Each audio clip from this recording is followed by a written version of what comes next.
sobre erva mate, como prometido. Fundador e CEO do Erva Mate Paraná, diretor do Sindicato da Indústria do Mate no Estado, além de ouvinte assíduo do TNews, o Danilo Ben, que está aqui, é o nosso convidado hoje. Bom dia, seja muito bem-vindo.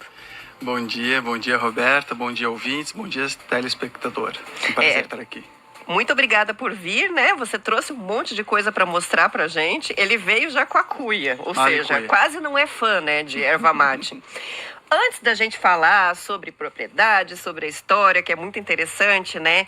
Eu queria que você contasse sobre a tua empresa, a Erva Mate Paraná. Eu vi até que em algum momento aí você deu entrevista para a Gazeta do Povo, falando sobre o surgimento como uma startup há quase 10 anos, né? Com o propósito de modernizar o mercado do mate. Então me conta essa história. Tá, vou voltar lá para trás como surgiu a erva mate na minha vida, porque eu não sou de família de ervateiro. Ah, não? Não. Então, a maioria das pessoas que trabalham com erva mate são pessoas que já vêm do bisavô, do vô, do pai e continuam trabalhando com o produto. Eu imaginei que era assim. Não é essa a história. Não, então eu tive meu contato, porque meu pai era do interior de Rio Negro, via ele tomar de vez em quando, mas foi só isso. Eu trabalhei na Leão em 2007 e foi daí que eu falo que Deus Tupã me tocou e falou, você vai trabalhar com isso. E eu saí de lá com esse intuito de criar uma empresa. E nesses quase 10 anos que eu trabalhei em outras grandes empresas aqui, até globais, eu comecei a adicionar coisas que eu via no mundo globalizado para o mundo da erva mate. Comecei a pensar fora da cuia. Então, de realmente criar... Adorei a expressão. De criar produtos diferentes, não só da cuia, como vocês podem ver aqui, como a gente criou o matcha de erva mate, agora que é um trend global. A gente estava nos Estados Unidos em março, a gente foi para o leste europeu agora, mês passado, e o matcha feito do chá verde é trending global. Todo mundo tá consumindo e está tomando. Que é uma receita indiana, né? É japonesa. Ah, japonesa. Eles pegam folhas de chá verde, as jovens, e fazem uma micropeneiração para fazer o matcha. Pode ser com leite, com suco, com várias coisas.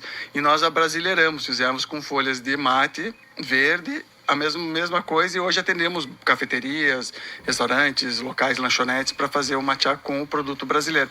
Então, a gente criou, quando eu criei a empresa, foi nesse sentido de realmente fazer um atendimento diferenciado com produtos diferentes para o mundo inteiro. Você via que era tudo muito igual, né? Então, sempre a erva mate associada, lógico, que é o principal uso aqui na nossa cultura, principalmente na região sul, né?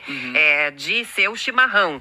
Mas que havia um potencial muito maior de explorar, né, o insumo para fazer produtos diferentes. Eu vi nessa entrevista você falando também sobre a questão da apresentação dos produtos, de modernizar isso. Sim. E de quebrar, né, essa coisa de que é só para quem gosta de chimarrão. Nem todo mundo, né, tem um hábito. Até quando às vezes fala de chimarrão, o pessoal já pensa no traje gaúcho, né, bombacha e tudo mais. E na verdade não, exatamente isso. A gente pode utilizar o produto de várias maneiras e modernizar, como você falou, o produto na sua roupagem. Que até foi algo dito lá quando a gente começou, a erva mate começou a surgir para o mundo no 1830, 50, quando começou a participar das feiras internacionais, que é até um fato curioso, a erva mate no geral esteve em todas as feiras, desde a primeira feira internacional de Chicago, depois que fizeram a Torre Eiffel, em 1888 fizeram a Torre Eiffel, e a feira foi em 1889, as ervateiras estiveram lá. É mesmo? Foram, e uma sacada que eles tiveram era que assim, a gente não pode vender os bags, os sarrões, né, que tinha nos big bags naquela época, lá fora, como a gente vende aqui dentro. E daí eles começaram a colocar naquelas barricas que a gente conhece tanto de erva mate. Então essa roupagem está precisando dar uma nova atualizada. A gente vê muitas ervateiras trabalhando com a mesma embalagem há 50, 60 anos. Tá tudo bem, mas dá uma modernizada, faz um update para o século XXI. Então isso é necessário, né? Com a globalização ainda mais a gente consegue puxar referências internacionais e colocar no produto. Você sabe de cabeça quantos produtos você tem no portôfolio hoje? A gente tem mais de 20. Mais de 20 pronto para atender. Tudo já de na erva prateleira. mate. Tudo de erva mate. Então desde o matcha, que é os lançamentos, tem a bebida pronta em garrafinha, zero açúcar ou com açúcar mascavo. Aí tem o pura folha, tem produtos internacionais, que por exemplo esse aqui que a gente manda para fora, que é um... vocês exportam? A gente exporta já para outros países, e nossos produtos já são português e inglês. Ele 100%, a gente fez ele português e inglês com uma roupagem já internacional. Esse é o padrão do Messi. Quem que compra? Que países que compram? Então, os produtores de erva mate é só o sul do Brasil, tem um pouco no Paraguai e na Argentina. Tá. É isso, só quem produz é só isso. A China já tentou levar para lá, fazer, não deu certo, o pessoal tenta, mas o gosto não sai igual. Quem compra o mundo inteiro, a gente tem que agradecer de uma certa maneira os ervateiros de 1800 até o começo de 1920, 1930, que sempre estiveram fora do país vendendo o produto, né? Mas mesmo assim o pessoal procura como um superfood. Superfood é assim, quando você vai tomar por exemplo, algo no almoço, você pode tomar um refrigerante. Tudo bem, você vai matar a tua sede, vai refrescar, mas não é o ideal, que não faz tão bem assim. Mas você pode tomar um mate gelado, um suco, uma coisa assim que você vai se refrescar, vai matar a tua sede e vai fazer bem para você. Então isso é um superfood. Você fala, né, sobre calorias vazias, né? Em vez de tomar calorias vazias, tomar alguma coisa que te traga benefícios, nutrientes, né? É isso. Isso. Então no mundo, quem consome, existem variados países, a gente já mandou para vários países mesmo, desde Malásia, China, Austrália, Canadá, né, falando alguns diferenciados, não na América do Sul, que aqui é bem popular o produto, então não entra nessa parte. Mas os maiores consumidores, por exemplo, tem a Síria, que estava em guerra e, né, civil por muito tempo, eles são dos maiores consumidores do mundo, praticamente. A Alemanha... E como que eles tomam lá? Como chimarrão mesmo? Como chimarrão, mas nesse padrão assim, já com uma erva estacionada. O que seria uma erva amarela estacionada? É uma erva que você faz o primeiro cuidado dela, né? Passa pelo maquinário, o sapê, com a secagem e deixa no armazém com uma temperatura e umidade mais ou menos controlada por 1 ano. E aí, então, na erva mate verde, ela vai ficar um pouco amarela. E nesse padrão amarelo, que a gente chama, é o que eles consomem na Síria bastante, que consome no Uruguai, que a Argentina consome também, que eu gosto de falar que o Messi consome, que o vocalista do Metallica consome, que o Stephen King, que é o escritor, né, de tantos filmes aí de terror conhecidos, também toma o mate mais amarelado. Mas qual que é a diferença? Tem uma diferença de gosto, de sabor? Tem. É um mate com um gosto mais intenso, um amargor mais forte. Eu digo que, particularmente eu, tomo de vez em quando. Para mim é um produto mais pegado. E se eu fosse apresentar para alguém, começar a tomar um chimarrão, falar, começa com o chimarrão mesmo, brasileiro, verdinho, tapete verde, que a gente conhece, para depois, quando você tiver com o gosto já mais conhecido na boca, você pode esse próximo nível, que é um amargor mais intenso. Olha, legal. Hein, erva mate faz bem para a saúde mesmo? Vamos falar dos benefícios? Faz. Isso é muito bacana porque, aliás, internacionalmente, o pessoal compra muito por causa disso. A Alemanha, por exemplo, é um país que consome muito, compra muito para fazer blends de erva mate ou para produzir outros produtos. Ela baixa diabetes, ela baixa colesterol, ela ajuda no ritmo cardíaco, ela previne câncer, ela tem um energético natural diferente do café. Então o café ele te dá um boom e depois ele cai. A erva mate ela vem mais devagar e vai embora mais devagar. Então ela tem essa diferença. E isso não é só assim, estamos no Brasil e queremos vender o nosso produto. Não, isso são pesquisas internacionais. Eu já peguei pesquisa da Coreia do Sul, por exemplo, que consome muito erva mate, da França, que compra erva mate fazer produtos de beleza, porque tem mais antioxidante que o chá verde, o chá preto. Então, outro benefício que eu não tinha falado, que me veio na cabeça. E Estados Unidos compra como energético, né? Tem várias empresas já enlatando. Tem uma empresa nos Estados Unidos chamada Guayaki. Essa empresa está com valuation de $1 bilhão. É uma baita. E o produto erva mate, falando um pouco de números, internacionalmente, ela roda $3 bilhões por ano, mas em 10 anos a estimativa é que chega a 10 bilhões, porque a erva mate ela está crescendo realmente no mundo, não só no Brasil, que a gente vê também o governador tomando chimarrão, o prefeito tomando chimarrão, mas também mundialmente o pessoal tem começado a consumir mais, até pelos atletas que estão tomando. A gente estava na Rússia agora, mês passado, lá tem muito lutador de MMA que consome erva mate por causa dos benefícios e até pelo eles gostam, na cuia. Né? E daí isso é interessante, cada país tem o seu jeito de consumir, mas na cuia. Então daí acaba espalhando as folhas de erva mate ao redor e o pessoal começa a consumir também por causa do ídolo dele. Que legal, que legal. A gente conversou um pouquinho pelo WhatsApp antes da entrevista, né, para trocar uma ideia, né, sobre como seria o bate-papo, e o Danilo trouxe o tópico da história da erva mate e o papel da erva mate na formação do Paraná, e eu queria conversar um pouquinho sobre isso, porque a gente teve no centro, né, do ciclo da erva mate lá no século XIX, e pelo menos em Curitiba, eu imagino que em outras regiões do estado, a gente vê os sinais até hoje desse momento histórico histórico em que a nossa riqueza maior era a erva mate. Me lembra muito, quando eu visitei Manaus, né, o quanto se associa ao ciclo da borracha várias coisas, os palácios, as casas melhores, o próprio asfalto. E aqui em Curitiba a gente tem exemplos, né? A Avenida Batel, que tem muito preservadas as mansões dos barões do ciclo, né, dos barões do mate, a João Gualberto, no Alto da Glória e tal. Fala um pouquinho sobre esse papel na formação do nosso estado e sobre esses sinais de que a gente tem até hoje dentro das cidades que nos lembram desse momento da história. Tá, bacana. Eu sou apaixonado por erva mate e, se deixar, vou falar até a noite da erva mate aqui, mas vamos para a história da erva mate, que também a gente conhece bastante. O ciclo eu considero os 4 ciclos da erva mate. O primeiro foram os índios, que consumiam erva mate. Depois vieram os jesuítas, desenvolvendo e mandando para a Europa, tudo mais. O terceiro foi esse aí que eu já vou contar, que foi a evolução do estado, com os industriais que trouxeram a revolução industrial para o Paraná. E o quarto agora, que eu considero nós, que sou eu, várias pessoas da Erva Mate Paraná que estão começando a assumir. Tem muitas ervateiras que o pai está passando para o filho, a ervateira, ou o pessoal mais jovem que está trazendo isso aí.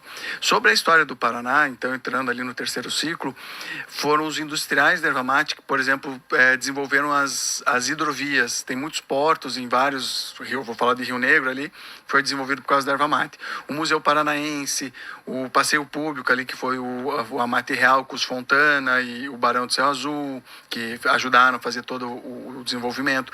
A Catedral, a Universidade Federal, que inclusive tem um livro chamado A Universidade do Mate, porque foi através do ciclo da erva mate que foi feita a primeira universidade do Brasil.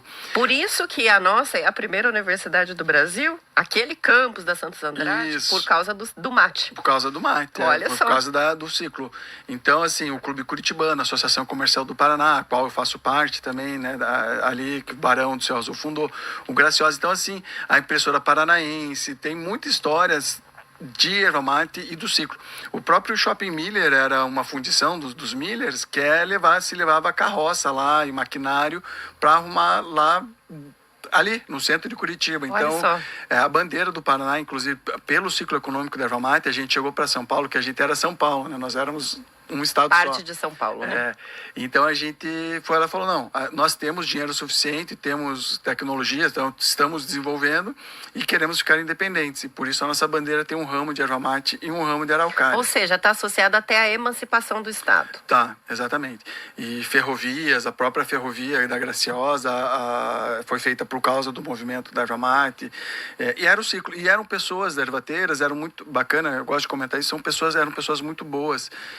Primeiro que eles eram abolicionistas. Segundo que doavam muita coisa, eles doavam para a catedral, para se fazer uma cidade melhor.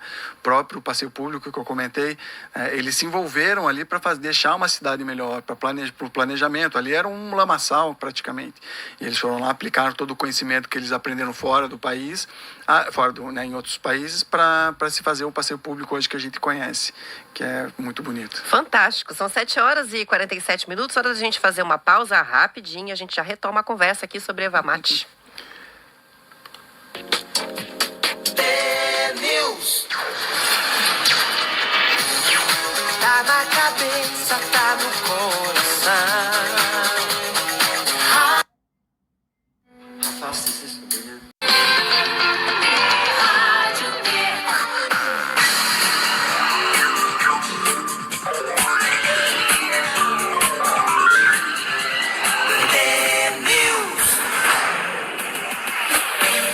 São 7h49. Hoje temos entrevista aqui no estúdio com o fundador e CEO do Erva Mate Paraná, o Danilo Benck. Danilo Benck, falei isso, certo?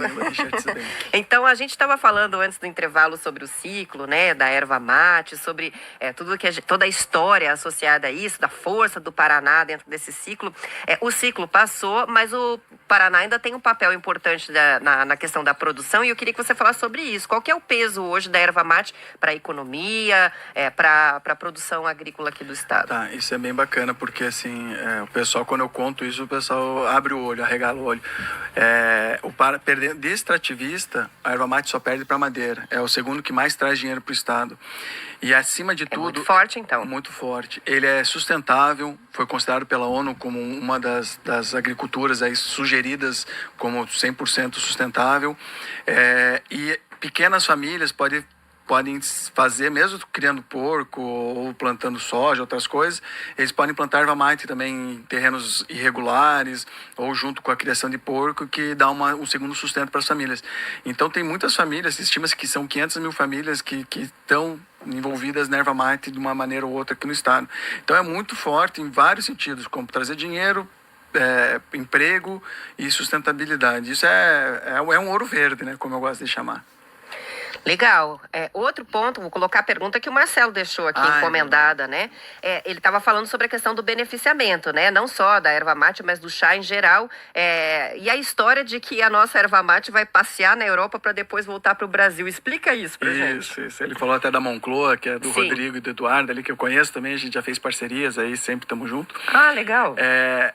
Isso não é, eu vou colocar como um problema, porque a gente poderia desenvolver aqui muitas coisas aqui no Brasil, mas não é algo só nosso. A Alemanha, ela tem um padrão muito forte de padronização e de qualidade absurda, de entrega e tudo mais. Então, vamos citar o David Tea do Canadá, por exemplo, tem a Tea Shop, que é da Espanha, que também hoje tem algumas lojas no Brasil.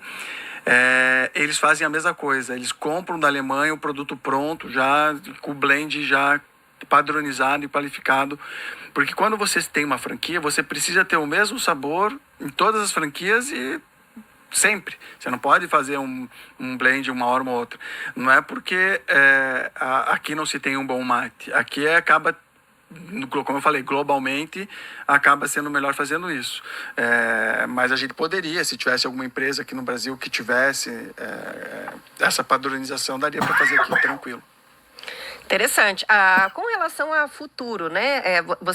A gente começou a entrevista falando sobre a modernização, né? Dos produtos à base de erva mate, de como isso é importante, né? Apesar de toda a tradição e de muita gente valorizar a tradição, tem que dar uma carinha nova para as coisas, né? E trazer coisas diferentes, como vocês têm feito aí com Erva Mate Paraná. Como que você vê aí? O que é tendência para essa área de produção da erva mate? De que maneira a tecnologia interfere ou não interfere nessa evolução? Tá, voltando ali na nossa conversa no começo, que eu falei que está vindo um novo ciclo de erva mate com o pessoal jovem, as tendências têm ocorrido. Por exemplo, o matcha que a gente da Erva Mate Paraná, que a gente lançou. Tem a granola, que a Daiane lançou também, de erva mate, com erva mate. Pelos benefícios da erva mate, ela se juntou com a granola e fez um cereal ali bem bacana. Tem um refrigerante de mate que foi lançado. Então, assim, tem várias tendências acontecendo já no Brasil. O que eu acho interessante, que eu vi globalmente, eu participei de várias feiras em Dubai, China, Coreia, Alemanha, Estados Unidos e no Brasil também, eu tenho visto que o energético está começando globalmente a ficar popular. Então, eu acho que é algo que é uma tendência que está acontecendo, que a erva mate cabe muito bem nesse sentido. Tem a Organic, que é do Rio Grande do Sul, que é um energético com guaraná e açaí. Conheço o dono também, a gente está há 20 anos correndo aí, com erva mate, então eu conheço praticamente todo mundo. Mas eu acho que precisa essa tendência é uma tendência que está para acontecer mais forte ainda, que a erva mate, pela propriedade de ser um energético natural, se encaixaria muito bem. Mas aí produz uma bebida específica para ser um energético? Isso, não, poderia se produzir um energético numa latinha, como a gente vê aí a Red Bull, por exemplo, que é a mais conhecida e mais antiga, fazer igual, uma latinha, só que com erva mate, que inclusive tem até... Isso seria maravilhoso, por quê? Porque os energéticos que a rapaziada consome, principalmente com bebida alcoólica, eles são perigosos para a saúde, né? Uma bomba, Então, vai cumprir o papel sem trazer os malefícios, vamos dizer assim, né? Exatamente. Explica o que é, porque você falou por cima, mas é interessante, eu não conheço direito. O que é o matcha? O matcha, ele é um pozinho, vou pegar aqui na mão, até para quem está vendo no YouTube. Ele é um pozinho de folhas jovens, novas, em que você inclui no leite, por exemplo, pode fazer um matcha, um latte de matcha com o produto. Então, como você toma um café latte, você pode tomar com matcha. Você faz igual, com leite espumoso, e coloca esse pozinho de ultra refinado de folhas de erva mate verde. Ou você pode misturar num suco de limão e colocar um pouco disso, porque ele tem as propriedades mais afloradas, ele tem uma intensidade dos benefícios do produto por ser uma folha jovem, diferenciada do que dos outros produtos normalmente tem. E mercado de cosméticos? Tem muito forte, vou dizer 2 países, no Brasil também, mas eu gosto de citar fora porque eles compram com mais regularidade. França e Coreia do Sul são 2 países que eles tomam muito cuidado nos cosméticos no geral e eles compram para fazer cosméticos. Então eu já, quando às vezes minha esposa vai em algum lugar e eu vou junto por algum motivo, eu vou pesquisar lá, me veja a máscara de rosto que você tem. Volte e meio encontro algo com Ilex paraguariensis, que é o nome científico, que até é uma curiosidade, se puder comentar sobre Ilex paraguariensis. O Saint-Hilaire, quando deu o nome de Ilex paraguariensis para a erva mate, ele chegou e foi para o Paraguai e viu as ervas lá e classificou em 1822. Mas depois ele voltou para Curitiba e no diário dele ele colocou que deveria ter colocado Ilex curitibense ou brasiliense. Ah, que pena! Exatamente. Porque as folhas aqui eram muito mais largas, muito maiores, um verde mais vibrante, porque aqui é o natural. O Paraná é o maior produtor de erva mate do Brasil, com 80% de produção aqui, e o Paraná e o Brasil é o maior produtor. E o lugar ideal para ela é embaixo das araucárias, que é aqui, né? Embaixo do Pinheiro do Paraná. Então, ou seja, a combinação perfeita. É a terra da erva mate. Exatamente, perfeito. Que legal. Onde hoje é produzida a erva mate no Paraná? Em que regiões? Hoje, especificamente, ela está na região de São Mateus do Sul, até General Carneiro. São Mateus do Sul até tirou o IG lá, que é a indicação geográfica do produto. Mas ali é uma região. Mas se você entrar em um parque de Curitiba, você vai encontrar um pé de erva mate. Eu, no Clube Curitibano, estava lá passeando, falei, deixa eu dar uma procurada embaixo desse pinheiro aqui. Achei um pé de erva mate nativo. Então, é um produto que nasce naturalmente, porque é o solo ideal para ele. Então, hoje em dia está mais concentrado ali em São Mateus do Sul, Irati, até General Carneiro, enfim, você acha muito melhor. Mas o Paraná inteiro, graças a Deus, a gente é abençoado por esse ouro verde. Porque não é uma espécie exótica, é uma espécie daqui, né? Do bioma mesmo, né? Exatamente. Então você pode encontrar em qualquer área que tenha o bioma. É a Mata Atlântica, né? Mata você Atlântica. pode encontrar. Como que é a árvore da erva mate? Isso é uma Por curiosidade. bacana. Pergunta de quem não sabe nada de planta, mas enfim, é interessante pra gente observar melhor na cidade. Sim, pro pessoal também conhecer, porque acha que é raminho, é um ramo. E a árvore da erva mate, ela dá uns 20 metros de altura. É enorme. Dá um tronco, se estiver perfeito, num lugar perfeito, dá um tronco assim bacana. E as folhas são serrilhadas. Você pode ver, são serrilhadas e agora é a época que aparecem umas florzinhas bem pequenininhas, brancas, assim, uma flor bem bonita também, que é característica da erva mate.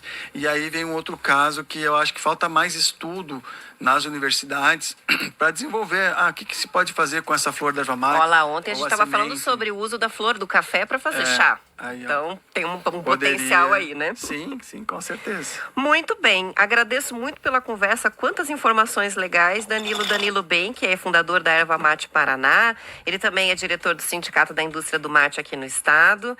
Deixa aí suas credenciais, como é que as pessoas te encontram, como é que elas podem ver o teu portfólio de produtos, conversar com você, como te acham? Primeiro, produtos. Vai no Mercado Livre, nós estamos na ponta da tecnologia, então o Mercado Livre acha a nossa loja, que é mais fácil de vocês comprarem, consumirem. Se forem restaurantes, cafeterias, buffets, alguma coisa que a loja especializada, entre em contato com a gente está em todas as mídias sociais, é só colocar lá Erva Mate Paraná ou Erva Mate Paraná, você vai achar, vai encontrar a gente, e a gente vai ficar muito feliz em atender com os vários produtos que a gente tem. Legal, para quem não acompanhou pelo YouTube e quiser ver as imagens, ele colocou os produtos aqui em cima da mesa, depois dá para conferir lá no canal. A entrevista fica disponível no YouTube para você assistir de novo, compartilhar, e a gente coloca também depois os links nas redes sociais, no Instagram. Muito obrigada, Danilo. Eu que agradeço agora, além de ouvinte, fico feliz em poder participar aí com vocês e agradeço aos que ouviram a gente essa história aí toda. Foi muito legal. Com isso eu encerro o TNews de hoje, amanhã a gente volta às 6:50 com mais notícias. Cheguem cedo, é dia de conto. Até lá. TNews. Agora um